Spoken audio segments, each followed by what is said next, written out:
electric field at a point on the perpendicular bisector of a uniformly charged rod। हमने L length का एक rod ले लिया और उसको वाई एक्सिस के लॉन्ग रख दिया। इस तरह रखा कि रॉड का जो मिड पॉइंट है वो ओरिजिन से कोइंसाइड करे। तो इसलिए देखो ये वाला जो पॉइंट होगा इसका कोऑर्डिनेट हो जाएगा -l/2 और इस वाले पॉइंट का कोऑर्डिनेट हो जाएगा +l/2, क्योंकि हाफ लेंथ इधर हो जाएगी और हाफ लेंथ इधर हो जाएगी।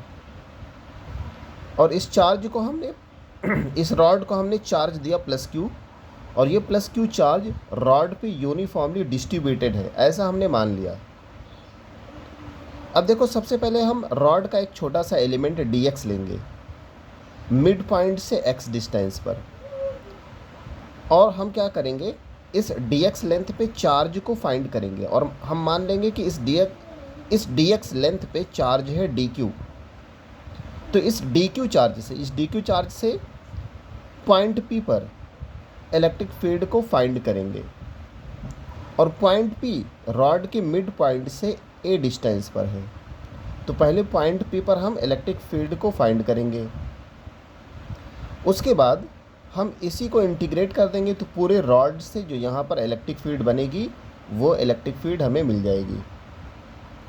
तो देखिए चार्ज पर यूनिट लेंथ कितना होगा, चार्ज पर यूनिट लेंथ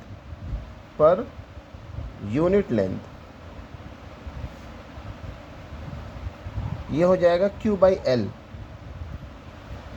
अब देखो इस एलिमेंट पे चार्ज कितना होगा, चार्ज ऑन एलिमेंट dx, इस चार्ज को हमने dq माना है तो dq = q/l dx हो जाएगा। अब इस चार्ज से dq चार्ज से यहाँ पे इलेक्ट्रिक फील्ड कितनी बनेगी, देखो electric field at point P due to charge dq, इस इलेक्ट्रिक फील्ड को dE मान लें तो dE = हो जाएगा k dq/r²,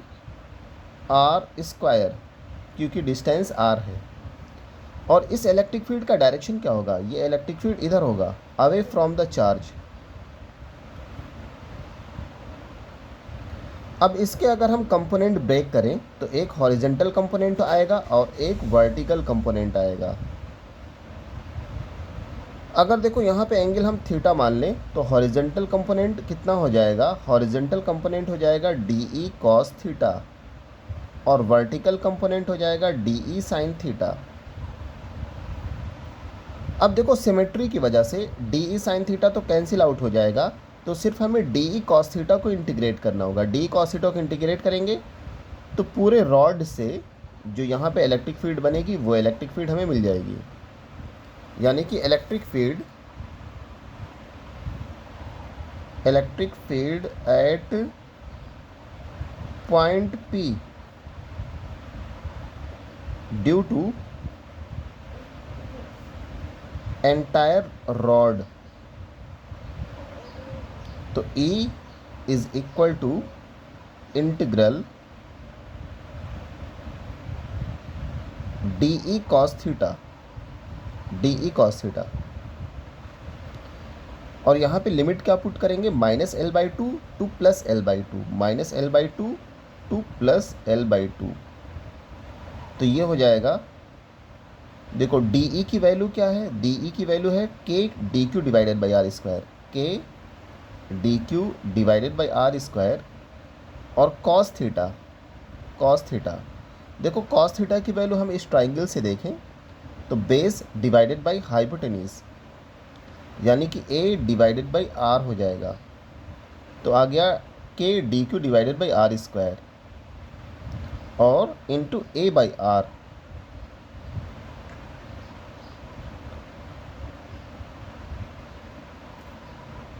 अब देखो यहाँ पे dq की वैल्यू सब्स्टिट्यूट कर दें, dq की ये वाली वैल्यू, तो ये आ जाएगा इंटीग्रल k q/l dx और a divided by are cube, a divided by are cube, और लिमिट यहाँ पे हम पुट कर देंगे -l/2 two plus l/2, -l/2 two plus l/2। अब देखो यहाँ पे अगर हम r की वैल्यू देखें तो r की वैल्यू देखो क्या होगी। अगर हम इस ट्राइंगल में देखें, इस ट्राइंगल में तो देखो अगर हम cos थीटा लगाते हैं, cos theta is equal to base divided by hypotenuse, तो यहाँ से r की वैल्यू मिल जाएगी a sec थीटा।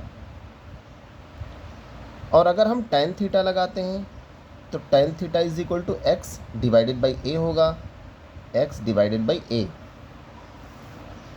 तो x की वैल्यू हो जाएगी a tan थीटा।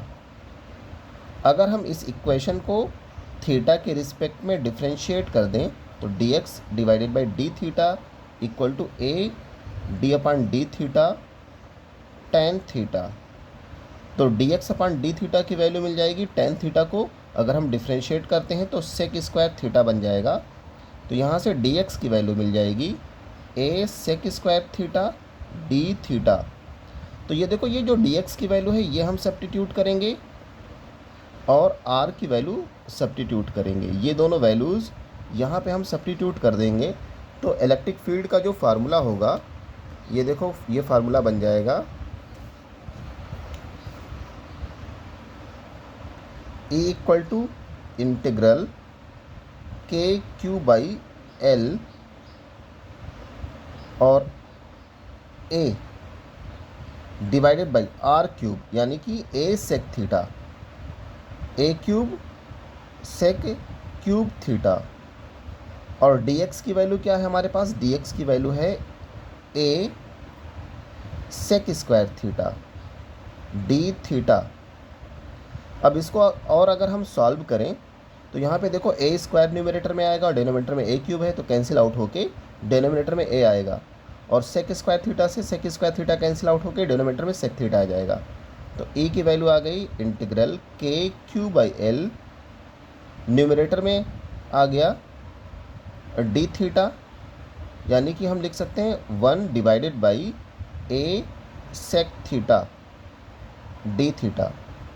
अब कांस्टेंट को बाहर लिख लें, यानी कि के क्यू बाई एल और इंटू 1 बाई ए। तो इंटीग्रल क्या बचेगा, 1 बाई सेक थीटा, यानी कि cos theta d theta.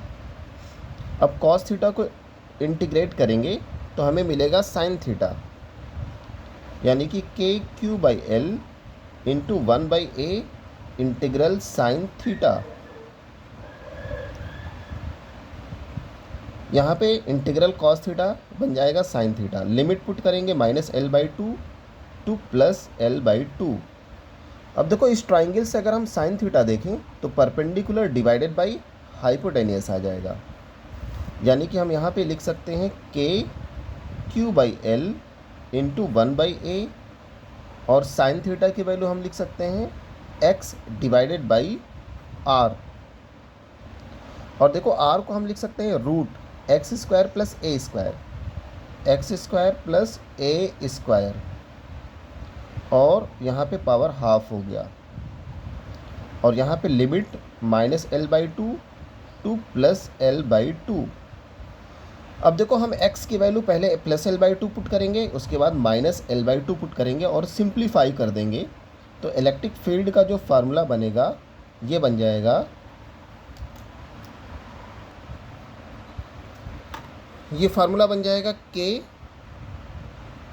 Q divided by a into 2 divided by root l square plus 4a square. यहाँ पे x की वैल्यू पुट करेंगे l/2 एंड -l/2, और सिंप्लीफाई करने पे हमें ये फार्मूला मिल जाएगा।